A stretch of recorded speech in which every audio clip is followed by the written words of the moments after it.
यो देशका सम्पूर्ण शक्तिहरू एक ठाउँमा उभिँदा पनि हामीले खुट्टा कमाएनौं, हामी डराएनौं, हामी हल्लिएनौं, किनकि हामीलाई नागरिकको चेतनामाथि विश्वास थियो। एकपटक चुनाव त आओस् न अनि हामी देखाइदिन्छौँ भनेर हामीले 84 कोरेका थियौँ। नागरिकले सबै हेरेका हुन्छन्, हरेक गतिविधि जनताले हेरेका हुन्छन्। जनताको चेतनालाई कसैले चुनौती दिन्छन्, जनता नै खराब भयो कि भनेर चुनौती दिन्छन्। होइन, यदि त्यस्तो हुन्थ्यो भने अघिल्लो चुनावमा हामीलाई 20-21 सीट होइन, एकैपटक 2/3 दिन सक्थे जनताले। तर अघिल्लो चुनावमा जनताले के भने यी नयाँहरूलाई एकपटक हेरौं ताकि यिनीहरू नमात्तिउन्, त्यति मात्र सीट दिउँ र पुरानाहरूलाई सच्चिने अवसर दिने गरी यिनीहरूलाई पनि निमेटान नपारौं भनेर नागरिकले विवेकपूर्ण ढंगले मतदान गरे। तर नागरिकको त्यो विवेकलाई 2/3 पाएको सरकारले चुनौती दियो। शक्ति प्राप्त गरिसकेपछि आँखामा जुन पट्टी आउँछ, अब त्यो पट्टी हामीले खोल्न सक्नुपर्छ।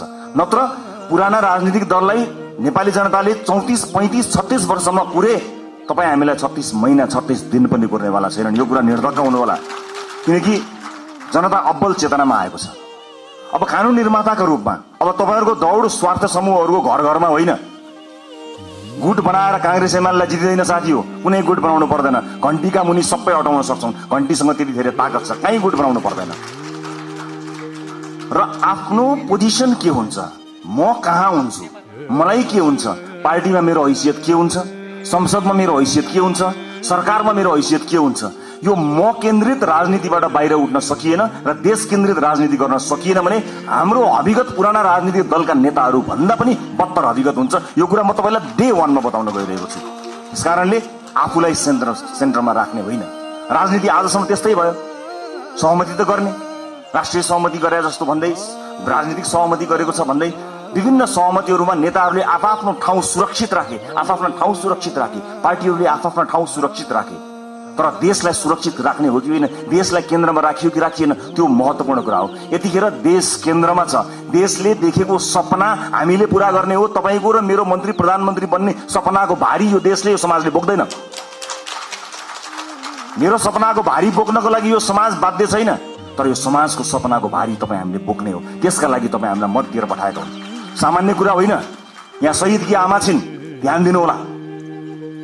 कुनै पनि बिचौलियासँग साँठगाँठ गर्नुभन्दा, एक कप चिया खानुभन्दा अगाडि, उसको एक घुटको पानी खानुभन्दा अगाडि शहीदकी आमालाई सम्झिनु होला। आफ्नो छोरो चढाएर संसद छिरेकी छन् शहीदकी आमा, सामान्य कुरा होइन। यो देशमा बिचौलियागिरी बिगबिगी छ। मैले छोटो समयको राजनीतिमा जुन देखेँ त्यो अनुभव तपाईलाई सुनाउँदैछु। तपाईहरुलाई विचलित बनाउन, तपाईलाई प्रभावित बनाउनको निमित्त मानिसहरू दौडन्छन्। देशको परिस्थिति यस्तो छ कि सरकार बनेको बेलुकाबाट एउटा समूह सरकार ढाल्न सक्रिय रहन्छ। बनेको दिनबाट प्रत्येक पटक हामीले अभूतपूर्व जनमत प्राप्त गरेका छौं। त्यो अभूतपूर्व जनमत प्राप्त गरेसँगै अब यिनीहरू बीच फाटो ल्याउन सकिन्छ कि भनेर ठाउँ ठाउँबाट प्रयास भएको तपाईहरु हेर्नुहुन्छ होला नि। समाचार भित्रका नियतहरू पनि हेर्न सकिन्छ नि कहिलेकाहीँ त। त्यस्ता ठाउँबाट हामी बच्नुपर्छ। हामीलाई फुटाउने, हामीलाई गिराउने, हामीलाई गरद गराउनेहरूको बिगबिगी छ। हामी विरुद्ध पनि त धेरै मत आएको छ नि, लाखौं भोट छ नि जसले हामीलाई भोट दिएन। अन्य विभिन्न नेताहरू छन्, प्रतिपक्षीको कमी रहँदैन, विरोधीहरूको कमी रहँदैन। फरक यति हो कि हामी कति बलियो छौं। आफू बलियो हुनुपर्छ, अरूलाई दोष लगाएर अर्काले फुटायो, अर्काले शक्ति गर्यो, विदेशीको चाल, उसको चाल, यसको चाल, यस्ता शब्दहरूलाई अब हामीले मेटाउनु पर्छ। यो कसैको चाल होइन। हामी मिल्न सकेनौं भने, हामी स्वार्थको बन्दी बन्यौं भने मात्रै समस्या पर्ने हो। विभिन्न राजनीतिक पृष्ठभूमिबाट रासोपा आउनुभएका साथीहरूलाई मेरो स्वागत छ। तपाईहरुले कहीँ कतै हेजिटेसन भन्छ नि, कहीँ कतै तपाईले लघुतावास राख्नै पर्दैन। मलाई पुरानो पार्टी भन्छन् कि अथवा पुरानो पार्टीहरूलाई गाली गर्दा मैले अनुहार रातो पार्नु पर्छ कि केही पनि भन्न पर्दैन। हृदय ठूलो पारेर हामीले तपाईहरुलाई स्वागत गरेका छौं। खाली यति हो कि पुरानो प्रवृत्तिबाट तपाई टकटकिएर आउनुपर्ने हुन्छ। किनकि देश त्यस्तो अवस्था गरी नचलोस् भनेर कलिला भाइ बहिनीहरूले रगत बगाएका हुन्। हामीमाथि ऐतिहासिक जिम्मेवारी छ। यो 5 वर्ष नियमित रूपमा आएको चुनाव होइन, यो त शहीदहरूले रगत बगाएर आएको चुनाव हो। यहाँ जथाभावी अभिव्यक्ति दिने, यसलाई मनोरञ्जनको विषय बनाउने र हल्का खुलफुलका रूपमा प्रस्तुत हुने छुट कसैलाई पनि छैन, मलाई पनि छैन। हामी देखिरहेका छौं, तपाईँ हाम्रा गतिविधिहरू नागरिकले हेरिरहेका छन्। भोट दिएका जनताको शिर झुक्ने काम कसैको कुनै अभिव्यक्तिबाट, कुनै क्रियाकलापबाट हुनु हुँदैन। प्रत्येक भोटको इज्जत हुनुपर्छ। हो, सञ्चार माध्यममा बोल्न रमाइलो लाग्छ, आफ्नो बारेमा समाचार आउँदा रमाइलो लाग्छ, आफ्नो बारेमा वाहवाही हुँदा रमाइलो लाग्छ। सञ्चारकर्मी साथीहरू पनि यही समाजका साथीहरू हुन्, उनीहरू मित्र हुन्। उनीहरूले कहिलेकाहीँ आफ्नो पक्षमा राम्रा कुरा लेखिदिँदाखेरि तपाईँले दिने अभिव्यक्ति वैदेशिक सम्बन्धमा के प्रभाव पारेको छ त्यो कुरा याद नगरिकन तपाईँले त्यस्ता किसिमका हल्का फुल्का अभिव्यक्ति दिनुभयो भने देशलाई दीर्घकालीन रूपमा असर पर्न सक्छ। अब तपाईँ हिजोको मान्छे होइन, अब जिम्मेवार सांसद हो, जिम्मेवार राजनीतिकर्मी हो, जिम्मेवार प्रतिनिधि सभाको सदस्य हो। होइन जो कोहीलाई अझै पनि म अभियन्तै हुँ भन्ने लाग्छ, अझै पनि पुरानो पेसाकर्मी हुँ जस्तो लाग्छ, जो कोहीलाई म हिजोकै जस्तै भनौँ न यदि जिम्मेवार नभए पनि सार्वजनिक अभिव्यक्ति जस्तो दिन्थेँ त्यस्तै दिन्छु जस्तो लाग्छ। You are more than welcome to this. तपाईँको सांसदको भूमिकाबाट बाहिर जान सक्नुहुन्छ, केही पनि फरक पर्दैन। तर होइन, अब म जिम्मेवार हुँ, अब मेरो भूमिका फेरिएको छ। देशका कानुनहरू मैले फेर्नु पर्नेछ, कानुनहरूमा संशोधन ल्याउनु पर्नेछ, नयाँ कानुनहरू ल्याउनु पर्नेछ। मलाई मत दिएका जनताको घर घरमा खुसियाली आउनु पर्नेछ र मलाई मत दिएका जनताको सुनो बोल्नु पर्नेछ। मलाई मत दिएका जनतालाई प्रभाव पर्नु पर्नेछ। उनीहरूले मैले जस्तै अस्पतालमा उपचार गर्न जाँदा बेड पाउनुपर्छ, कसैको सोर्स बिना भन्ने कुराको महसुस गर्नुपर्छ। म तपाईँलाई अनुरोध गर्न चाहन्छु, सक्नुहुन्छ भने सकेसम्म आफूलाई सरकारी अस्पतालमा उपचार गराउनुहोस्। सक्नु भएन इमर्जेन्सीको बेलामा मैले भनेको छु, सक्नुहुन्छ सरकारी अस्पतालमा आफूलाई उपचार गराउनुहोस्। सरकारी सेवालाई चुस्त बनाउने, जनताका छोराछोरीहरूलाई जुन अप्ठ्यारो पर्छ तपाईँले मात्र सुविधा प्राप्त गर्नु चाहे छैन। सक्नुहुन्छ भने म बाध्यताकारी तपाईँलाई भन्दिनँ, महसुस गर्न सक्नुपर्छ। र अर्को महत्त्वपूर्ण कुरा म यहाँलाई बताउँछु, राष्ट्रपा स्थापना भएको 3.5-4 वर्ष पनि भएको छैन। यस बिचमा हामी विभिन्न पृष्ठभूमिका साथीहरू जोडिएका छौँ। राष्ट्रपाभित्र देशको अनुहार छ। अहिले जोडिएका साथीहरू यो देशको अनुहार, यही समाजबाट हामीले प्राप्त गरेका अनुहारहरू। हामीभित्र कसैको विवाद पनि होला, कसैको उच्च छवि पनि होला, कसैको सामान्य किसिमको सार्वजनिक जीवन होला, कसैको उच्च किसिमको सार्वजनिक जीवन होला। जे जस्तो भए तापनि एउटा कुरा आज मैले साथीहरूलाई राखेर स्पष्ट के बताउनु पर्छ भने सरकार दुईटियाएको छ, संख्या घट्ला अथवा सरकार बहुमतमा रहन्छ, संख्या घट्ला अल्पमतमा पर्ला भन्ने कुराको परवाह नगरिकन राष्ट्रपाले जन्मदेखि आफ्नो विधानमा स्थापित गरेको राइट टु रिकलको व्यवस्थालाई यसपटक कडाइका साथ लागू गर्नेछ।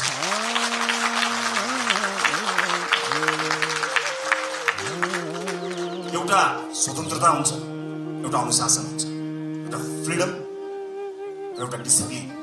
यस बीचको पातलो एउटा रेखा छ साथी, त्यो रेखालाई हामीले ध्यान दिनुपर्ने हुन्छ। तपाईँहरूको स्वतन्त्रता हनन गर्ने पार्टीको कुनै पनि उद्देश्य छैन। पार्टी सभापतिका रूपमा मेरो कुनै पनि आपत्ति छैन, तपाईँ स्वतन्त्रताको सदुपयोग गर्नुहोस्, तर अनुशासन भयो।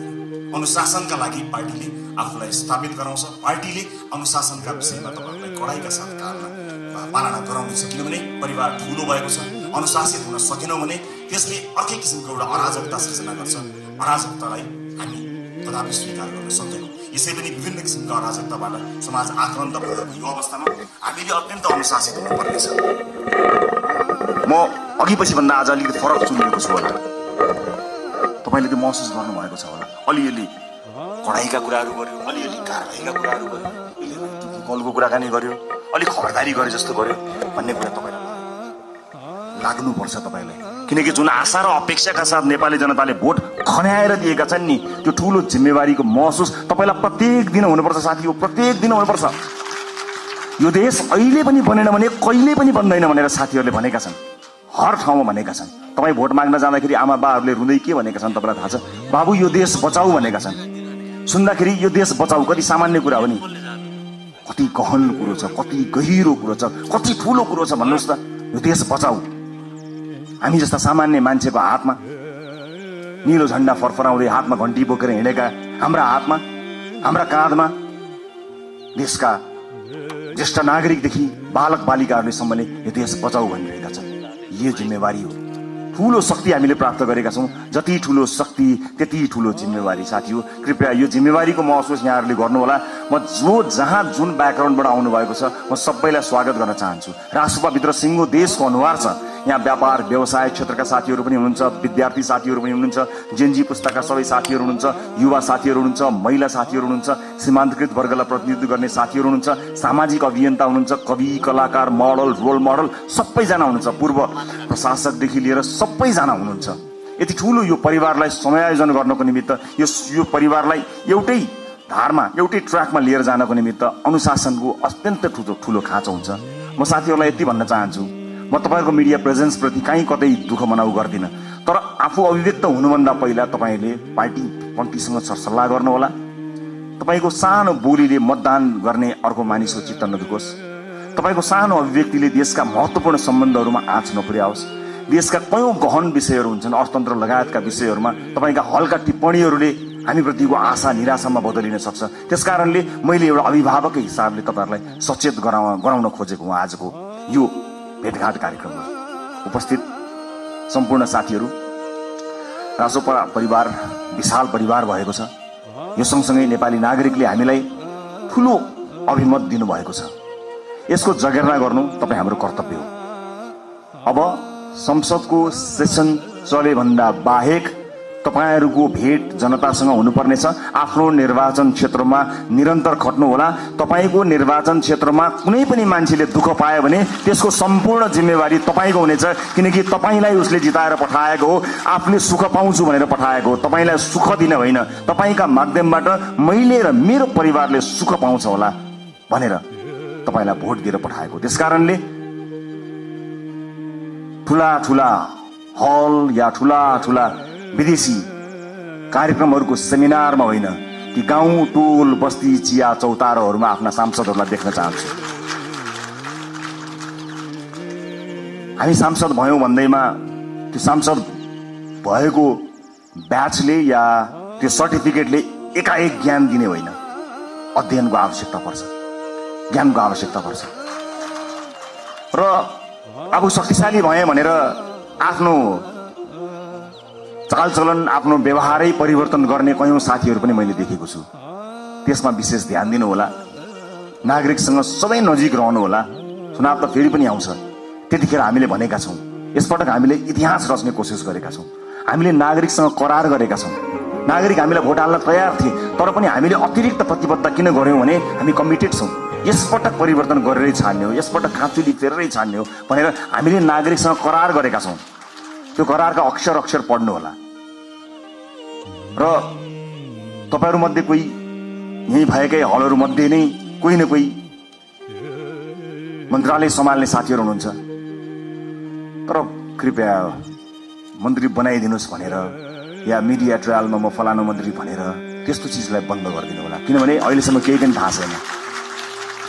पार्टीले क्याबिनेटमा कसलाई पठाउँछ भन्ने कुराको निर्णय आज यतिखेर तपाईसँग उभिँदासम्म हामीले गरेका छैनौं। पार्टीले सही निर्णय गर्छ। कसैलाई तपाईले भन्नु पर्दैन, हामीलाई थाहा छ, तपाईहरुको विज्ञता थाहा छ, तपाईहरुको क्षमता थाहा छ। कयौं साथीहरु देखिएको देखिए गर्नुहुन्छ, कयौं साथीहरु छेकिएको छेकिए गर्नुहुन्छ। पार्टीले छेकिएका साथीलाई पनि हेरिरहेको छ।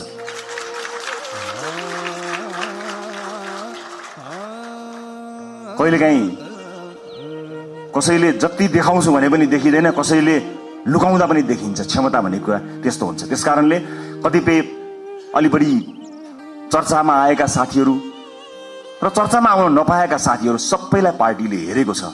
कयौं विषयका विज्ञ साथीहरू हुनुहुन्छ। म सञ्चारकर्मी साथीहरूलाई के पनि अनुरोध गर्न चाहन्छु भने सार्वजनिक चासो र सार्वजनिक छविमा आइसकेका भन्दा पनि रासोपा भित्रका 101 विज्ञ साथीहरू यो हल भित्र हुनुहुन्छ। अलिकति क्यामेरालाई फोकस गर्नुभयो, अलिकति tilt down tilt up left right गर्नुभयो भने यो हल भित्र 101 विज्ञ साथीहरू हुनुहुन्छ है साथीहरू। त्यसकारणले आम नागरिकलाई ती साथीहरू बारे पनि जानकारी दिदिनु होला है। चलेका देखिएका सुनिएका साथीहरू त छँदै हुनुहुन्छ, त्यहाँतिर पनि अलिकति ध्यान दिनुहोस् ताकि नागरिकले थाहा पाउन् कि रासोपा भित्र यस्ता मान्छेहरू पनि रहेछन् भन्ने कुरा। यो मेरो सञ्चारकर्मी साथीहरूको उल्लेख्य उपस्थिति भएको हुनाले मेरो विनम्रतापूर्वक यहाँहरूलाई गरिएको अनुरोध हो। अब म लगभग आफ्नो भनाइको अन्त्यतिर आएको छु। उपस्थित साथीहरू, चुनावमा हामीले अत्यन्त दुःख गर्यौं। तपाईहरूले मेहनत गर्नुभयो, परिश्रम गर्नुभयो। केही नयाँ साथीहरू, केही पुराना साथीहरू पनि चुनिएर आउनुभएको छ। अधिकांश धेरै सांसदका रूपमा नयाँ साथीहरू आउनुभएको छ। स्वाभाविक रूपमा के होला, कसो होला, कस्तो होला भन्ने कुरा तपाईलाई लागेकै हुनुपर्दछ। चुनावका बेलामा जुन मेहनत तपाईले गर्नुभयो त्यो खटाइका हिसाबले त्यो मेहनत सायद नपर्ला, तर सोचाइका हिसाबले, पढाइका हिसाबले, अध्ययनका हिसाबले, रिसर्चका हिसाबले त्योभन्दा कम मेहनत गरेर चाहिँ परिवर्तन आउन सक्दैन। त्यसकारणले तपाईहरुको काँधमा अत्यन्तै ठूलो जिम्मेवारी आइपरेको छ। यसको महसुस गर्नुहोला। म फेरि पनि दोहोर्याएर भन्न चाहन्छु, संसारको कुनै पनि देशले बिरलै पाउने यो अवसर तपाई हामीले प्राप्त गरेका छौं। आफ्नो देशको इतिहास आफ्नै हातले लेख्ने यो अवसर हामीले प्राप्त गरेका छौं। भोट माग्दा हामीले आम जनतालाई के भनेका थियौं भने यसपटक तपाईले आफ्नो भाग्य आफ्नै हातले लेख्ने हो, इतिहास रच्ने हो 21 गते भनेर हामी सबैले भनेका हौं। विभिन्न ठाउँमा विभिन्न साथीहरुसँग भेटघाट गर्दा म आफै पनि पुगेको र तपाईहरुको हात समातेर भनेको म सम्झन्छु। हामीले भनेका थियौं यसपटक आफ्नो हातले आफै इतिहास लेख्ने हो। आज म तपाईलाई यो हलभित्र भनिरहेको छु, साथी हो, यो देशको भविष्य कस्तो लेख्ने तपाईको हातमा छ, मात्र तपाईको हातमा छ, अरु कसैको हातमा छैन। जनताले देखाइदिए तपाईलाई, ल लेखा हाम्रो भविष्य, ल रोका हाम्रा छोराछोरीलाई विदेश जानबाट, ल सृजना गर रोजगारी, ल बनाऊ बाटोघाटो, ल पुर्याऊ बिजुली, देऊ शिक्षा, देऊ स्वास्थ्य। जनताले आफ्नो गर्ने काम गरे, तपाईको काँधमा आएको छ। यसबाट एकदमै धेरै रमाइलो यसलाई लिएर, यसलाई चाहिँ उत्सवका रूपमा भन्दा पनि जिम्मेवारीको रूपमा काम गर्नुपर्ने यो गहन बेला तपाईहरुको काँधमा आइपरेको छ। त्यसैले म सबैलाई यसको महसुस गर्नको निमित्त हार्दिक अनुरोध गर्न चाहन्छु। म फेरि पनि भन्छु, यो सामान्य परिस्थितिले आएको होइन। भाइ बहिनीहरूले, ससाना भाइहरूले आफ्नो रगत बगाएर ल्याएको यो परिवर्तनलाई संस्थागत गरेर अर्को निर्वाचनमा कुनै पनि उम्मेदवारले भोट माग्न जान नपरोस्, हाम्रो काम बोलोस् भन्ने हेतुले तपाईहरुले काम गर्नुहुनेछ। नजानेको कुरा सिक्नका लागि कहिले पनि अप्ठ्यारो मान्न पर्दैन। मैले अघि नै भने हामीले सांसदको लोगो लगाउने बित्तिकै, हामी सांसदको कुर्सीमा बस्ने बित्तिकै या संसद भवन छिर्ने बित्तिकै ज्ञान ओइरिएर हामी कहाँ आउने होइन। फेरि पनि मेहनत गर्नुपर्छ, फेरि पनि परिश्रम गर्नुपर्ने हुन्छ। कहाँ समस्या परेका छन् त्यसबारे ध्यान दिनुपर्ने हुन्छ। मलाई आशा छ यति प्रबुद्ध, यति क्षमतावान, यति युवा, यति समावेशी, यति धेरै साथीहरू एक ठाउँमा उभिँदा पनि यो देश बन्दैन भने, यति साथीहरू मिलेर पनि बनाउन सकिएन भने कसले बनाउन सक्ला? सक्छौं, हामी गर्छौं, हामी सक्छौं र हामी गर्छौं। अन्त्यमा यो देशको सबैभन्दा ठूलो समस्या मैले देखेको सामाजिक न्याय हो। सामाजिक न्यायका लागि लड्नुपर्ने हुन्छ। आम मानिसको आँखाले देख्ने विकास भनेको भौतिक पूर्वाधारको विकास हुन सक्दछ। ठूला ठूला बिल्डिङ, चिल्ला सडकहरू विकासका सूचक हुन सक्दछन्। मलाई सोध्नुहुन्छ भने मेरा लागि विकासको सूचक भनेको सामाजिक न्याय हो, सोशल जस्टिस। जुन समाजमा न्याय छैन,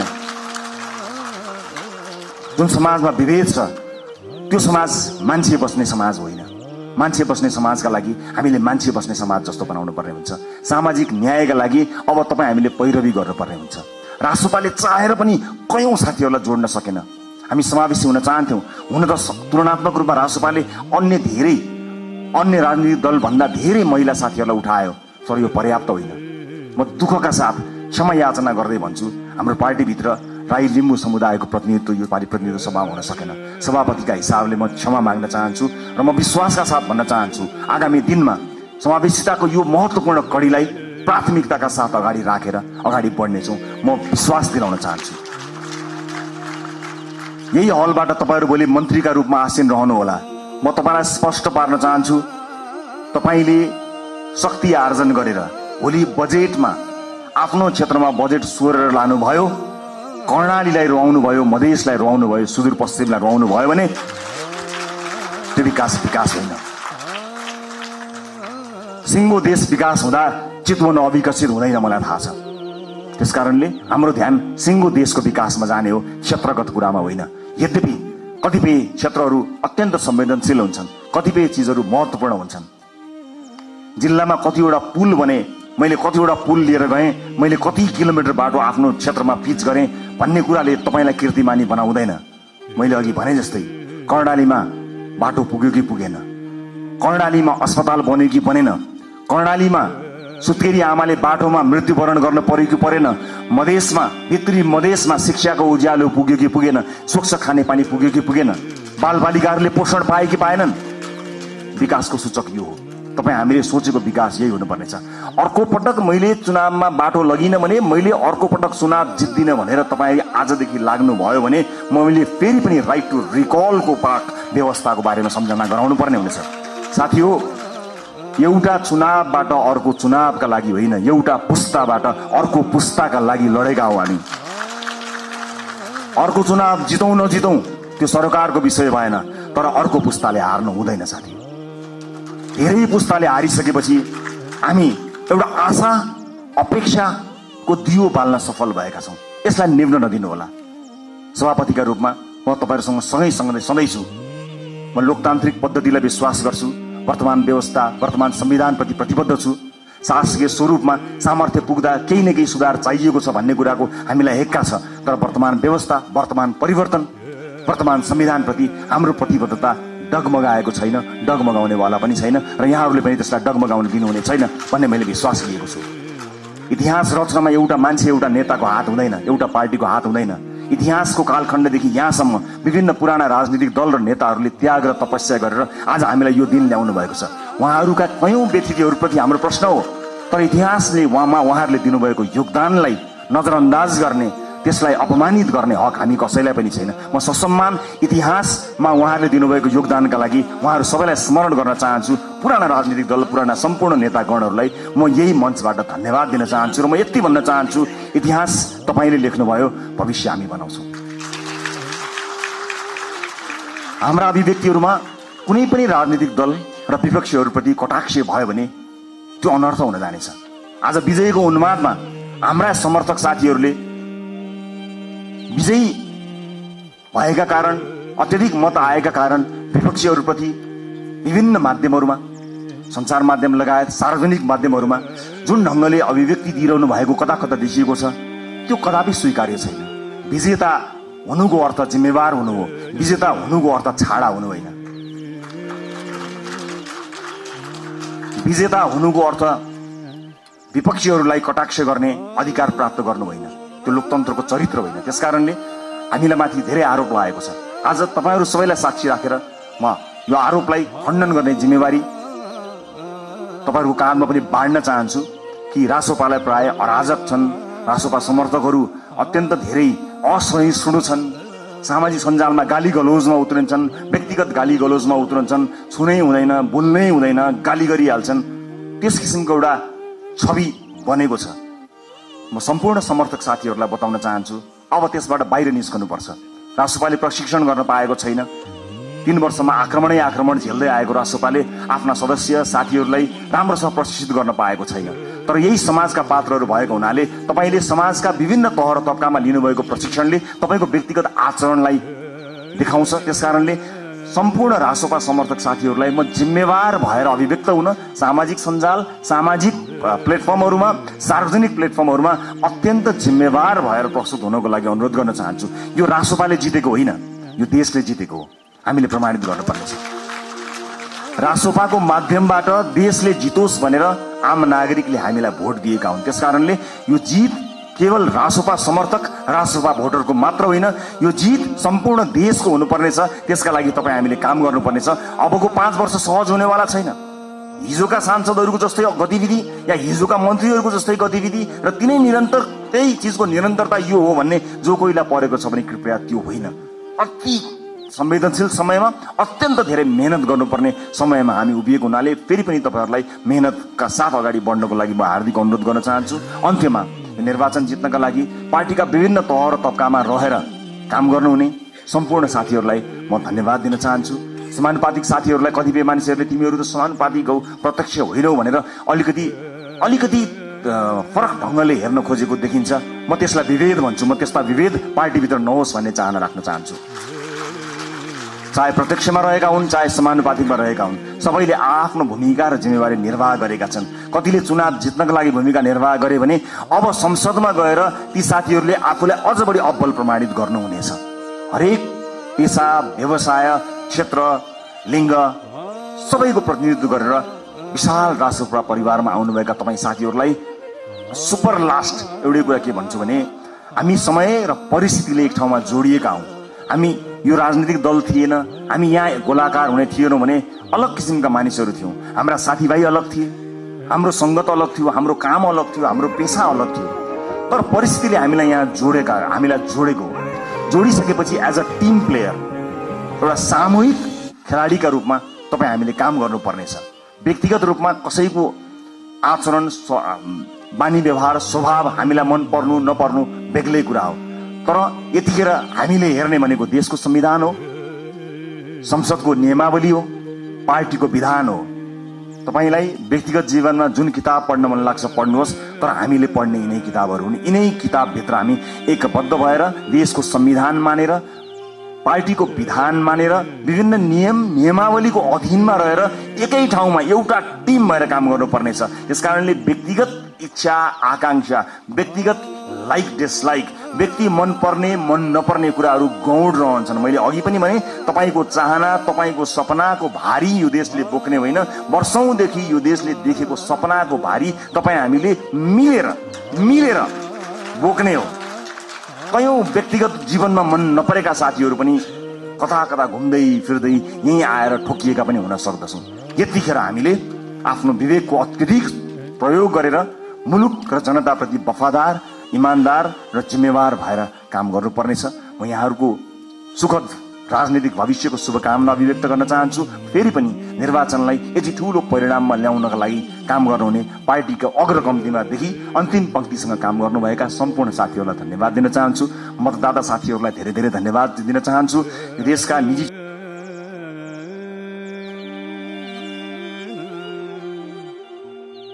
क्षेत्रलाई म आश्वस्त पार्न चाहन्छु कि तपाईहरू कहीँ कतै पनि विचलित नहुनुहोला। तपाईहरूले निर्धक्कसँग काम गर्न सक्ने वातावरण हामी बनाउँछौँ। विदेशमा लगानी ल्याउनको निमित्त विदेशमा रहेका नेपाली डायस्पोराका साथीहरूलाई म यही मञ्चबाट आह्वान गर्न चाहन्छु, आउनुहोस्, मिलेर काम बनाऊ। देश निर्माणको यो महान अभियानमा तपाईहरूको साथ हामीलाई चाहिएको छ। सँगै मिलेर हामी थिति बसाल्ने संकल्प गर्न सक्छौं। अन्तर्राष्ट्रिय समुदायलाई पनि म यति भन्न चाहन्छु कि नेपाल लगानी गर्नका लागि सुरक्षित देश छ।